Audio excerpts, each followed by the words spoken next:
আসসালামু আলাইকুম। APS politics টিভিতে আপনাদেরকে স্বাগতম। হঠাৎ করেই তারেক রহমানকে উন্মুক্ত মঞ্চে বসতে বললেন কেন জামাতে আমির? এ নিয়ে নানা ধরনের বিতর্ক এবং নানা ধরনের আলোচনা রয়েছে। যে জামাতে আমির কয়েকদিন আগেও বিএনপিকে নিয়ে অপবাদ এবং বিএনপি যে প্রতিশ্রুতি দেয় সেই প্রতিশ্রুতি রাখে না এবং বিএনপির ফ্যামিলি কার্ড ভুয়া, এরকম ধরনের অপবাদ তিনি দিয়ে গেছেন। কিন্তু হঠাৎ করে এমন কি হয়ে গেল যে তারেক রহমানকে তিনি মঞ্চে বসার জন্য স্বাগত জানালেন এবং মঞ্চে বসার জন্য তিনি আহ্বান জানালেন। জামাতে আমিরের ফেসবুক পোস্টে এমনটাই তিনি দাবি করেছেন। আসলে এর পিছনে কিছু রহস্য আছে। গতকাল বিএনপি তাদের নির্বাচনী ইস্তেহার প্রকাশ করেছেন এবং তারা ক্ষমতায় গেলে কি কি বাস্তবায়ন করবেন, কি কি সংসদে রাখবেন, বিভিন্ন বিষয় নিয়ে তারেক রহমান কথা বলেছেন। সেটা তারেক রহমানের যে প্রতিশ্রুতি এবং তারেক রহমানের যে ইস্তেহার, সেটা নিয়ে একদম স্পষ্ট বার্তা ফুটে উঠেছে এবং তারেক রহমান একদম জনকল্যাণীমুখী মানুষ হিসেবে এখন পরিচিত হয়ে যাচ্ছে।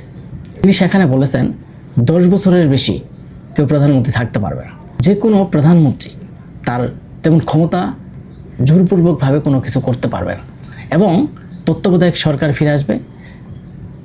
বাংলাদেশের যে দুর্নীতি, সেই দুর্নীতির জন্য তিনি কথা বলেছেন, দুর্নীতি কিভাবে বন্ধ করা যায় এবং কৃষি কার্ড, ফ্যামিলি কার্ড বিষয়ে তিনি কথা বলেছেন এবং তত্ত্বাবধায়ক সরকার যাতে অব্যাহত থাকে এবং গণতন্ত্র যাতে অব্যাহত থাকে, এই জন্য তিনি প্রতিশ্রুতি দিয়েছেন এবং তিনি বিএনপি ক্ষমতায় গেলে এগুলো বাস্তবায়ন করবেন।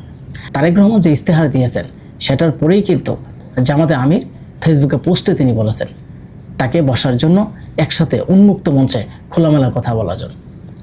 আসলে জামাতে আমির তিনি বুঝে গেছেন যে আগামীর যে সম্ভাব্য প্রধানমন্ত্রী এবং আগামীর যে ভূমিদস্যু একটা বিজয় অর্জন করবে বিএনপি, এটা তিনি আগে থেকেই জানেন। হয়তো রাজনৈতিক প্রেক্ষাপটে মাঠে তারা বিভিন্ন ধরনের বক্তব্য দেন, হয়তো তারেক রহমানকে নিয়ে বা বিএনপিকে নিয়ে অনেক ধরনের বক্তব্য দেন, কিন্তু আসলে এই বাস্তবে তারা জানেন তারা সরকার গঠন করতে সক্ষম নয়। কারণ এর আগেও জামাতে আমির বারবার বলেছেন তারা অতীত নিয়ে কোনো কথা বলবে না, কারণ অতীত নিয়ে তাদের ভয় আছে। কারণ অতীতে তারা কি করেছে বা জনগণের জন্য কি করেছে এবং অতীতে তাদের অবস্থানকেই তারা সেটা শুনতে চায় না। রহমানকে মঞ্চে বসার জন্য অনুরোধ জানিয়েছেন জামাতে আমির। জামাতে আমির তিনি আসলে বুঝে গেছেন যে বিএনপির যে একটা ভূমিদস্যু বিজয় অর্জন করতে যাচ্ছে, সারা বাংলাদেশে যে বিএনপির গণজোয়ার এবং তারেক রহমান যেখানে সমাবেশ করছেন, সেখানে যে লক্ষ লক্ষ মানুষের সমাগম এবং জনস্রোতে পরিণত হয়েছে, সেটা কিন্তু জামাতে আমির জানেন এবং কি মিডিয়াতেও তারা দেখতে পারছে যে পাখির চোখে সেই তারেক রহমানের সমাবেশ। তারেক রহমান যখন বাংলাদেশে আসেন, আসার পরে আপনারা জানেন যে বাংলাদেশে একটা জনস্রোতে পরিণত হয়ে গেছিল ঢাকা শহর, লক্ষ লক্ষ মানুষের সমাগম। সেখান থেকে একই অব্যাহত এবং ধারাবাহিকভাবে তারেক রহমান যখন বিভিন্ন জায়গায় সমাবেশ করেন, তাকে দেখার জন্য বিএনপিকে ভালোবেসে সেই সমাবেশে যোগ দিচ্ছেন লক্ষ লক্ষ মানুষ। আপনারা দেখতে পাচ্ছেন ইতিমধ্যেই তারেক রহমান যেখানে সমাবেশ করেছেন সেখানেই পাখির চোখে দেখার মতো মানুষ। কিন্তু জামাত ইসলাম সেটা জানে এবং ডক্টর শফিকুর রহমানও তিনি জেনে গেছেন, যেই কারণে তিনি বুঝতে পারছেন যে আগামীতে তার ক্ষমতায় যাওয়ার কোনো সম্ভাবনা নাই, আগামীতে ক্ষমতা বিএনপি যাবে। এবং বিভিন্ন দেশের যে পত্রিকাতে, সেই পত্রিকাতে উঠে এসেছে যে তারেক রহমানকে নিয়ে যে আগামী সম্ভাব্য প্রধানমন্ত্রী হিসেবে তারেক রহমান অনেক এগিয়ে এবং বিএনপি অনেক এগিয়ে যাচ্ছে। তারেক রহমান হাতে এই বিএনপির সাংগঠনিক শক্তি এবং বাংলাদেশের মানুষ নিরাপদ বলে পত্রিকা তারা এই ধরনের কথা বলেছে। তো মঞ্চে কথা কেন বলার জন্য জামাতে আমির নিয়ে গেছেন? তারেক রহমান যেই প্রতিশ্রুতিগুলো মানুষের কাছে দিয়েছেন এবং তারেক রহমান যে ইস্তেহারগুলো প্রকাশ করেছেন, সেটা কিন্তু এই বাংলাদেশের মানুষের জন্য এবং এই মানুষের জন্যই সেটা বাস্তবায়ন করা হবে, এমন প্রতিশ্রুতি কিন্তু তিনি দিয়েছেন। আপনারা দেখেন জামাতে আমির তারা বিভিন্ন জায়গায় যখন বিভিন্ন সমাবেশে বিএনপিকে নিয়ে অনেক ধরনের অপবাদ দেন, কিন্তু সেই অপবাদ মানুষ আর এখন বিশ্বাস করে না। মানুষ এখন জানে যে যত রকমের কথাই বলুক আগামীতে ক্ষমতায় বিএনপি যাবে। যে কারণে জামাতের আমির তার ভুল বুঝতে পারছে এবং জামাতে আমির তিনি জানতে পারছেন যে আগামী যে সম্ভাব্য প্রধানমন্ত্রী তারেক রহমান। আপনারা জানেন আরেকটা বিষয় সেটা হচ্ছে জামাত আমির তিনি বারবারই একটা কথা বলেছেন যে আমরা জাতীয় ঐক্য সরকার গঠন করব। কিন্তু এ বিষয়ে স্পষ্ট বার্তা দিয়েছেন তারেক রহমান।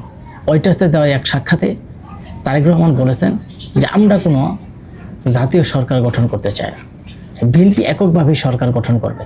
কারণ জাতীয় সরকার কেন গঠন করতে চাচ্ছে জামাতে আমির জানে তারা নিজেরাই তাদের নিজের সরকার যে তারা যে নিজেরা ক্ষমতাকে সরকার গঠন করবে সেই সক্ষমতা তাদের নাই, এবং দেশ পরিচালনা করার সক্ষমতাও তাদের নেই, এবং তারা তো ক্ষমতাও যেতে পারবে না।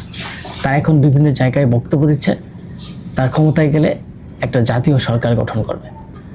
কারণ বিএনপি তারেক রহমান ওয়েটার্সে দেওয়া সাক্ষাতে একদম স্পষ্টই বলে দিয়েছেন যে তারা জাতীয় সরকার গঠন করবে না, কারণ তিনি বিশ্বাস করেন যে আগামীতে বিএনপির একটা ভূমিধস বিজয় হবে এবং বিএনপি সেটা এককভাবে সরকার গঠন করবে এবং সেই সক্ষমতা বিএনপির আছে। তারেক রহমানের ইস্তেহারে উঠে এসেছে স্কুল কলেজ বিভিন্ন জায়গায় যে ওয়াইফাইয়ের ব্যবস্থা করা এবং বিমানবন্দর রেল লাইন পথচারীদের জন্য বিভিন্ন জায়গায় ওয়াইফাইয়ের ব্যবস্থা, এবং স্কুল ড্রেস বাচ্চাদের জন্য স্কুল ড্রেস ফ্রি সরকারিভাবে, এবং অনেক কিছুই তার ইস্তেহারে উঠে এসেছে।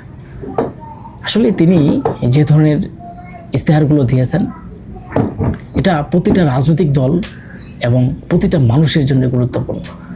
তার ইস্তেহারে প্রতিটা জিনিস যেভাবে তিনি উল্লেখ করেছেন, আমরা মনে হয় আগামী এই ইস্তেহার অনুযায়ী যদি বাস্তবায়ন হয় হয়তো দেশ আরও সামনের দিকে এগিয়ে যাবে। কিন্তু জামাত ইস্তেহার যে ইস্তেহার দিয়েছেন সেই ইস্তেহার হয়তো বিএনপির তুলনায় অনেক দুর্বল।